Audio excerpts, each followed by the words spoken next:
Hello guys, we're back here again. It's your girl Aurora Chic, and this is still African Trend Media. Guys, guess who we have here? It's a very wonderful personality. Don't go anywhere. Stay here while we're singing. May I know your name, sir? Okay, my name is Odoemena Chukwudi from City Cruise Hotel, Owerri.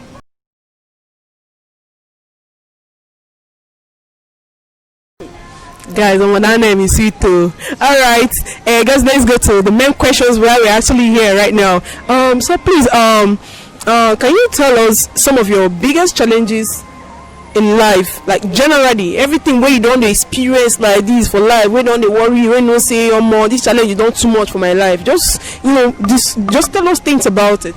Okay, well, that was way back 5 years ago.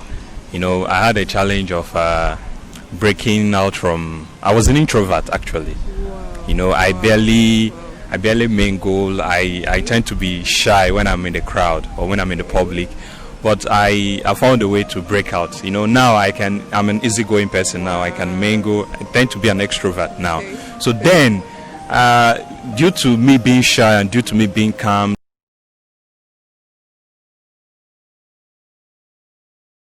I had to try my possible best to break free, because that was one of the biggest challenges of my life, because I was being bullied then. You understand? Because many of my peers, they knew I was an introvert and I like running away from trouble. You understand? So they now bring the trouble to me and make me, they bully me. But I broke that jinx one day and I faced my fears. And ever since then, up to now, I don't think there's a very tangible challenge I have any longer. Unlike the normal Nigerian struggle of, meeting up, and apart from that, there's no tangible challenge I would say that I'm facing right now. Wow. Guys, when I don't hear them now, you can actually change yourself to anything you want to be in life. That is it. Alright, so can you tell us your worst year ever in life? Okay. I will say that was 2011. 2011. Okay, I schooled in Maritime Academy of Nigeria, Oron.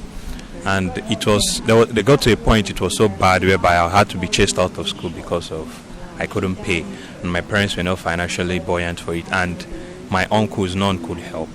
So that was actually, I was so downcasted then. I felt like doing some things that I shouldn't do, but I passed through that stage. So that was, I would say that's my worst year ever in my life. Yes. Okay, so sorry for that, sir.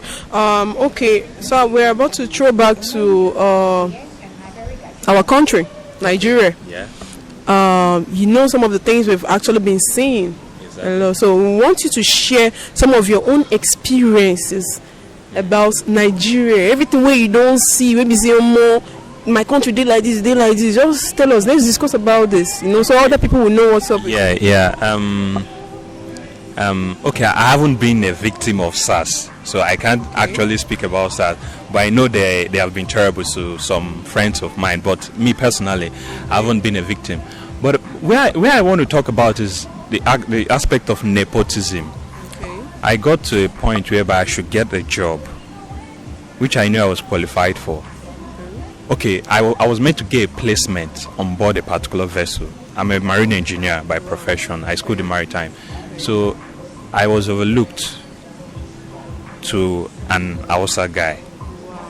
Actually, basically because then the Minister of Transportation was from Gombe State. You understand? So that was actually that aspect. I felt bad.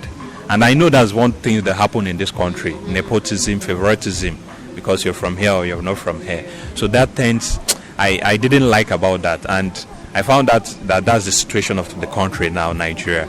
You understand? And speaking of which, also this police brutality and all that.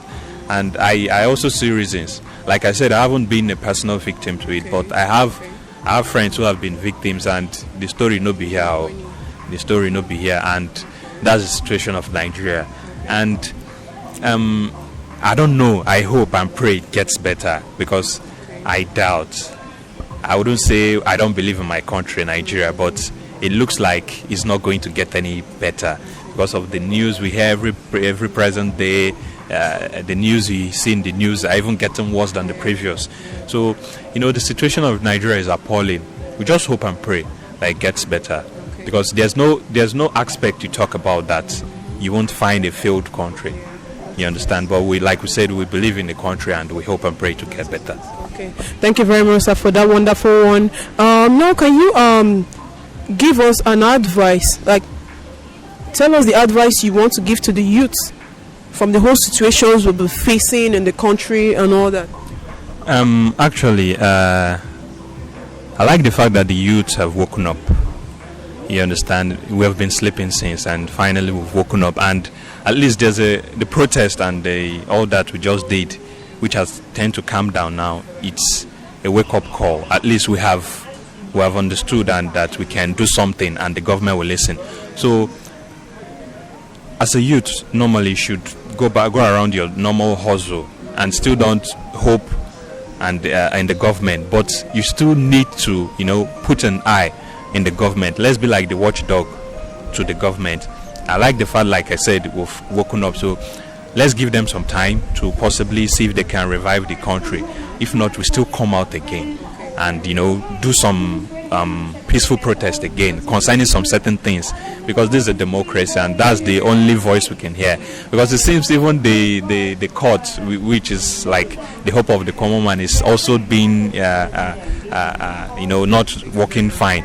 So like that protest is the only thing we can do for now. But the thing is, like I said, make man the hustle for himself. We shouldn't be looking up to them to give us the basic amenities which we should have, but let's just hope and pray, like I said.